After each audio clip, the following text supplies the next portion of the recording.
एक बार हमारे प्यारे जगन्नाथ भगवान को बहुत भूख लगती है। अच्छा भोजन ढूंढते ढूंढते वे अपने मंदिर से बाहर गांव की ओर निकल पड़ते हैं। रास्ते में उन्हें एक बूढ़ी अम्मा अपने घर के बाहर चूल्हे पर भोजन बनाती हुई मिलती हैं।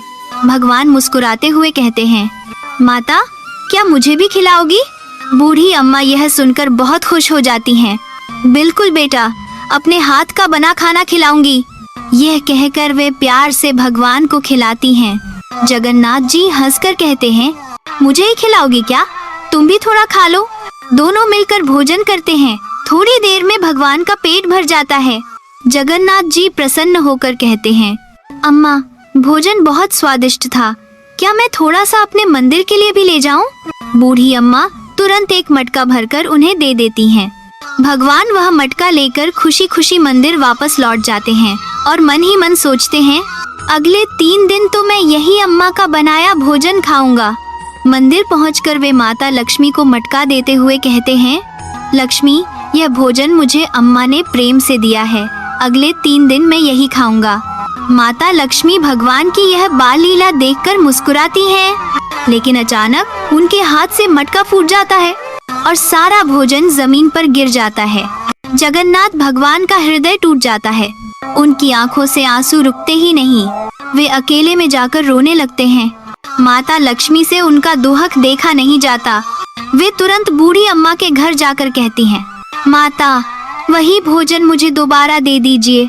सब गिर गया है और अब आप ही मेरे जगन्नाथ को खिलाएंगी, क्योंकि वे मुझसे नाराज हैं। बूढ़ी अम्मा बिना देरी किए माता लक्ष्मी के साथ मंदिर आती हैं।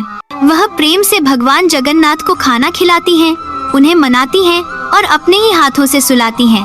भगवान शांत होकर सो जाते हैं, लेकिन सपने में उन्हें अम्मा परेशान दिखाई देती हैं। उनका मन बेचैन हो उठता है और वे फौरन अम्मा के घर की ओर दौड़ पड़ते हैं। अब बारी थी भगवान जगन्नाथ की सेवा करने की। वे अम्मा के लिए स्वयं भोजन बनाते हैं, उन्हें अपने हाथों से खिलाते हैं और जब अम्मा की तबीयत सुधरने लगती है तो उन्हें घुमाने ले जाते हैं।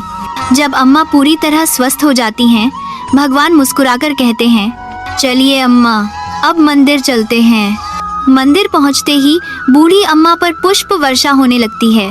माता लक्ष्मी दोनों का स्वागत करती हैं और भगवान जगन्नाथ की नाराजगी भी दूर हो जाती है।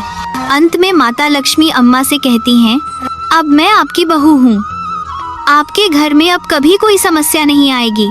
तो यदि आप भी चाहते हैं कि माता लक्ष्मी का आशीर्वाद आपके घर पर सदैव बना रहे, तो इस वीडियो को लाइक, शेयर करें और चैनल को सब्सक्राइब करना न भूलें।